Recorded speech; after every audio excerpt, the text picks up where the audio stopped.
হ্যাঁ, এটা করবেন আপনারা। বাজার ঘাটের টিভি বন্ধ করবেন। মুরব্বী বলতেছে বাজার ঘাটে টিভি বন্ধ না করলে কেমনে ছাড়বো? এটা সুন্দর কথা বলছে। হ্যাঁ, বন্ধ করে দিবেন। চা দোকানদারে গিয়ে বুঝাবেন টেলিভিশন ছাড়া যাবে না, এটা বন্ধ করতে হবে। লাল কাপড় লাগিয়ে যারা রমজানে দিনের বেলা ব্যবসা করে, ওলামায়ে হজরতের সাথে আপনারা এলাকাবাসী মিলেমিশে গিয়ে তাদেরকে এটা বাধা দিতে হবে, প্রতিবাদ করতে হবে যে এটা করা যাবে না। 6 নাম্বার, লৌকিকতা বর্জন করা। লোক দেখানো ইবাদত করা যাবে না। লোক দেখানো ইবাদত করা যাবে না। হাদিসের একটা কিতাব আছে বুলুগুল মারাম, এই কিতাবের 440 নম্বর হাদিসের মধ্যে আসছে রাসূলুল্লাহ সাল্লাল্লাহু আলাইহি সাল্লাম বলেন, ইন্না আখওয়াফা মা আখাফু আলাইকুম আশ-শিরকুল আসগর। তোমাদের ব্যাপারে আমি সবচেয়ে বেশি ভয় করি যেই অপরাধটা, সেটা হলো তোমরা ছোট শিরিকের মধ্যে জড়িয়ে পড়বা। ছোট শিরিক কি? আর রিয়া, লোক দেখানো ইবাদত করা। লোক দেখানো ইবাদত করা। হাদিসের একটা কিতাব আছে সহিহ ইবনে হিব্বান, আর একটা আছে ইবনে খুজাইমা। এই কিতাবের 2 নম্বর খণ্ড 140 নম্বর পৃষ্ঠা। এখানে আসছে রাসূলুল্লাহ সাল্লাল্লাহু আলাইহি সাল্লাম বলেন, ইয়াকুম আশিরকাস সারাইর, তোমরা গোপন শিরিক থেকে বাঁচো। দেখেন এবার সাহাবীরা বললেন, হুজুর গোপন শিরিক কাকে বলে? নবীজি বললেন, ইয়াকুমুর রাজুল, মানুষ নামাজে দাঁড়ায়, ফায়ুসাল্লি, নামাজ পড়ে। কেন নামাজ পড়ে? ফায়ুযায়্যিনু সালাতাহু জাহিদান লিমা ইয়ারা মিন নাজরিন নাসি ইলাই। নামাজ সুন্দর করে পড়ে মানুষের দৃষ্টি আকর্ষণ করার জন্য, মানুষ যেন তার নামাজ দেখে বলে বাবা কত সুন্দর নামাজ। নবীজি বললেন এটাই হলো গোপন শিরিক। এটা কি শিরিক? এবার একটা হাদিস শোনেন, সহিহ মুসলিমের বর্ণনা। এক সাহাবী বললেন, হুজুর কেউ যদি আল্লাহকে খুশি করার জন্য ইবাদত করে আর মানুষ যদি প্রশংসা করে, তাকান এই দিকে, তিনি ইবাদত করছে, তা আমি প্রশংসা করলাম, ওনার রুকু সেজদা সুন্দর, কিন্তু উনি ইবাদত করছে কার জন্য? উনি ইবাদত করছে আল্লাহর জন্য, আমি প্রশংসা করলাম মাশাআল্লাহ তার রুকু সুন্দর, সেজদা সুন্দর। সহিহ বুখারীর 757 নম্বর হাদিসে আছে রুকু সেজদা সুন্দরভাবে করতে হবে।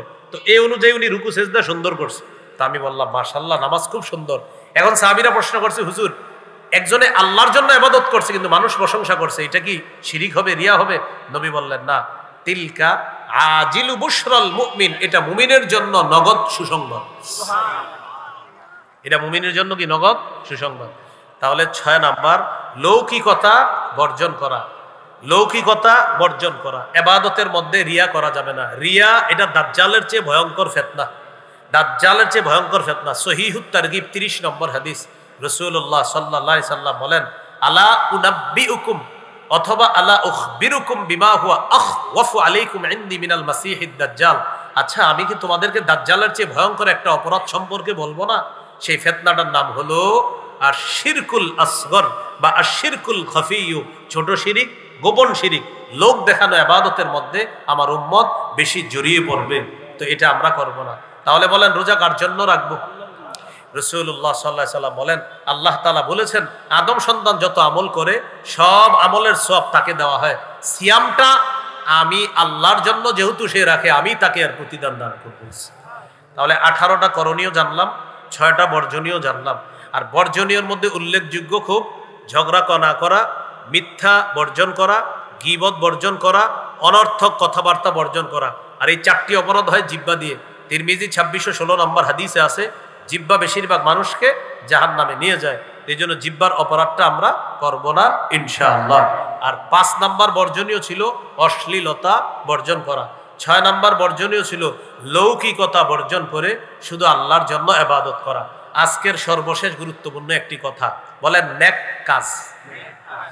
এবার আমার সাথে বলেন, যে কোনো বস্তুর 3টি অংশ থাকা উচিত: দেহ, আত্মা, ফলাফল। সবক দেন, বলেন। এক,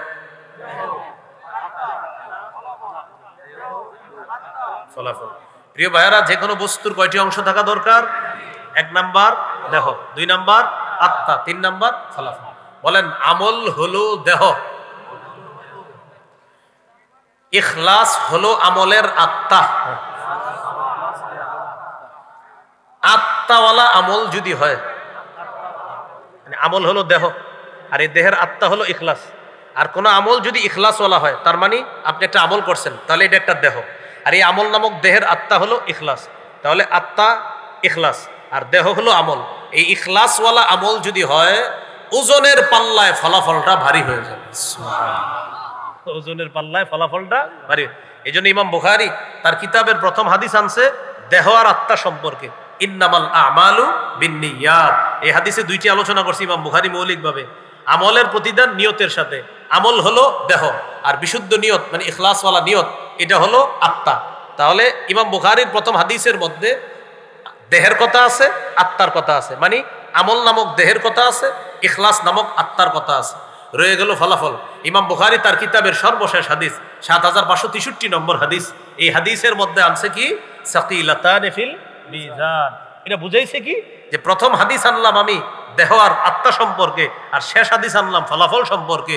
তোমাদের জীবনের আমলগুলা যদি এমন হয় যে ইখলাস ওয়ালা আমল, মরণের পর সাকিলাতান ফিল মিজান, এটা ওজনের পাল্লায় ভারী হয়ে যাবে। এই জন্য শেষ হাদিস আনছেন আপনার ওই ফলাফল সম্পর্কে। কি সম্পর্কে আনছেন? ফলাফল সম্পর্কে। আল্লাহ তাআলা আমাদের সকলকে আজকে থেকে যত আমল করব মনে রাখবো আমার আমল এটার আত্মা লাগবে। ভাই আমলের আত্মা কি? বিশুদ্ধ নিয়ত ইখলাস, এটা হলো আমলের আত্মা। আচ্ছা ভাই দেহ কি? এই ভাই আমলটাই হলো দেহ। ভাই আপনি তেলাওয়াত করছেন, জি তেলাওয়াতটা কি? এই তেলাওয়াত নামক আমল, এটা একটা দেহ। আচ্ছা এটার আত্মা কি? বিশুদ্ধ নিয়ত ইখলাস। আচ্ছা এটার ফলাফল কি? ভাই আমি যদি কমও করি আর এটা যদি আল্লাহ কবুল করে, ওজনের পাল্লায় ফলাফলে এটা ওজন হয়। আল্লাহ আমাদের সকলকে রমজানের মৌলিক 18টা করণীয় বললাম, মৌলিক 6টা বর্জনীয় বললাম, মোট 24টা কথা আমরা জানলাম। আল্লাহ আমাদের সকলকে করণীয়গুলো করা, বর্জনীয়গুলো বর্জন করার তৌফিক দান করেন। সুবহানাল্লাহি ওয়া বিহামদিহি, সুবহানাকাল্লাহুম্মা ওয়া বিহামদিকা, আশহাদু আল্লা ইলাহা ইল্লা আনতা, আস্তাগফিরুকা ওয়া আতুবু ইলাইক। বাস শেষ। এবার আপনি বলেন তো, আপনাদের কারো কাছে আসলাম, তেলাওয়াত করতেছেন, আপনাদেরকে জিজ্ঞাসা করলাম ভাই কালকে রাতে তারাবি পড়ছেন, 20 পড়ছেন না 8 পড়ছেন? কি জবাব দিবেন? 20 কি পড়ছেন?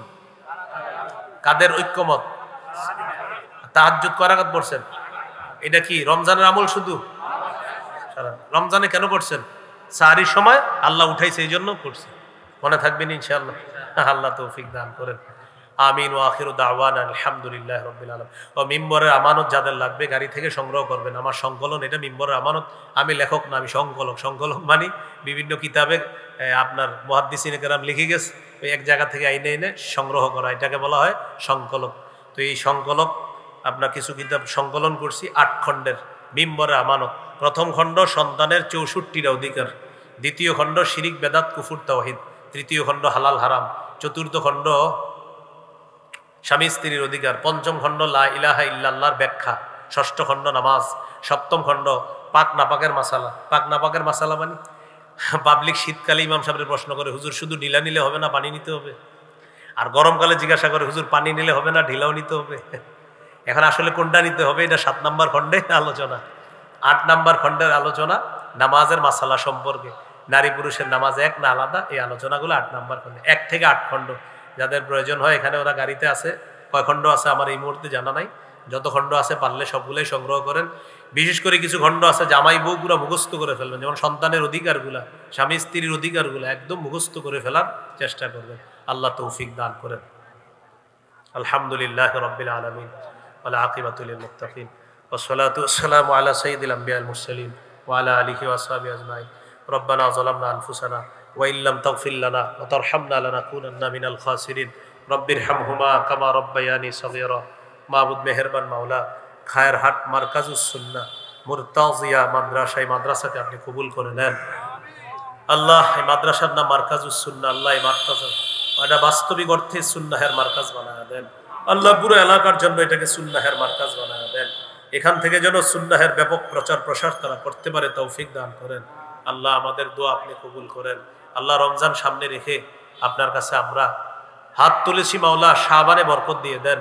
রমজান পর্যন্ত আমাদেরকে আপনি পৌঁছায়া দেন আল্লাহ, শাবানে বরকত দিয়ে দেন, রমজান পর্যন্ত পৌঁছায়া দেন আল্লাহ। তেলাওয়াত, নিয়মিত দান সদকা, 5 ওয়াক্ত নামাজ, এই ইবাদতগুলো গুরুত্ব সহকারে করার তৌফিক দান করেন আল্লাহ। রমজানের প্রথম রাত থেকে তারাবির সালাত আদায় করা, কোরআন তেলাওয়াত, ইফতার করা, দান করা, ইফতার করানো, ইফতারের সময় দোয়া করা আল্লাহ।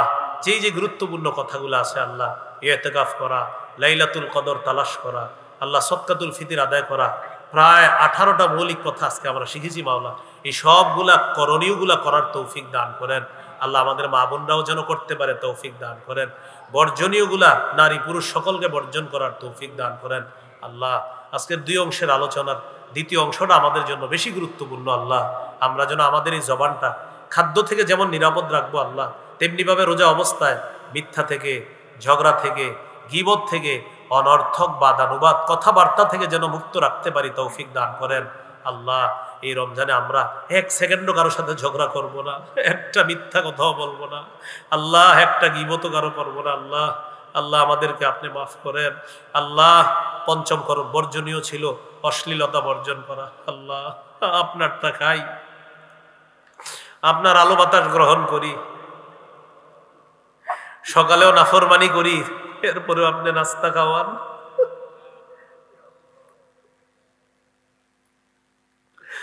আল্লাহ। দুপুরেও নাফরমানি করি কত, তারপরেও আপনি দুপুরের খাবার খাওয়ান।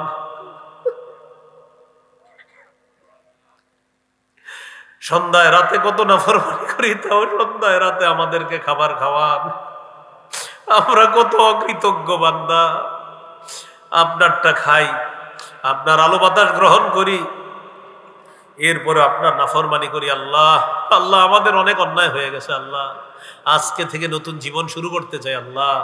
আল্লাহ আমাদের আজকের আগের সব গুনাহগুলো মাফ করে দেন, আজকে থেকে একটা গুনাহ করবো না আল্লাহ। আল্লাহ আমরা তো বান্দা আল্লাহ, আপনি আমাদের খালেক, আপনার রহমতের শেষ নাই মাওলা। আল্লাহ হাদিসে কুদসির মধ্যে আপনি বলেছেন, পাহাড় পরিমাণ, আকাশের চূড়া পরিমাণ, জমিনের বালু রাশি পরিমাণ যদি গুনাহ হয়ে যায়, আর আপনার কাছে যদি কেউ ক্ষমা চায় এমনও বাক্যে, আপনি ক্ষমা করে দেন আল্লাহ। মাবুদ আমরা গুনাহ স্বীকার করছি আল্লাহ, আমাদেরকে আপনি মাফ করে দেন আল্লাহ। আর করবো না আল্লাহ, আর গুনাহ করবো না, আপনি মাফ করে দেন আল্লাহ, আমাদেরকে আপনি মাফ করে দেন আল্লাহ। যেদিন মারা যাব ঈমান নসিব করে দিয়েন। আজকে যাদের সামনে বসলাম, যারা আমার সামনে বসছে আল্লাহ, সবার সাথে আবার জান্নাতে দেখা করায় দিয়েন আল্লাহ।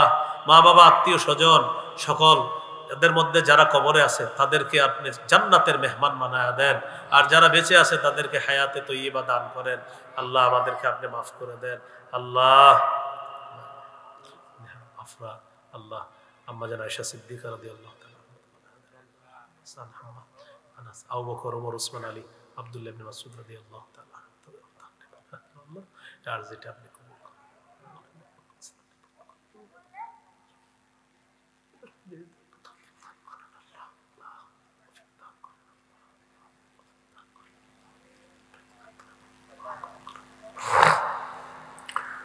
আল্লাহ জামালের অ্যাক্সিডেন্ট থেকে আমাদেরকে হেফাজত করেন। ওলামায়ে কেরাম যারা সফরে আছে তাদের সফর নিরাপদ করে দেন, নির্বিঘ্ন করে দেন। রোড গার্ডের অ্যাক্সিডেন্ট থেকে আমাকে, আমাদের সকলকে আপনি হেফাজত করেন। চরমনার বাৎসরিক মাহফিল আপনি কবুল করে নেন আল্লাহ। ওলামায়ে কেরাম সহ দেশের আপামর জনতা যারা সেখানে উপস্থিত হয়েছে মাওলা, তাদের সকলকে হায়াতে তৈয়বা দান করেন, সেহত আফিয়ত দান করেন আল্লাহ। মাহফিলকে সর্বপ্রকার বিপদ আপদ থেকে আপনি হেফাজত করেন আল্লাহ। আমাদের দোয়া আপনি কবুল করেন। ربنا تقبل منا إنك أنت السميع العليم وتب علينا إنك أنت التواب الرحيم صلى الله تعالى على خير خلقه محمد وعلى آله وأصحابه أجمعين سبحان ربك رب العزة عما يصفون سلام على المرسلين والحمد لله رب العالمين السلام عليكم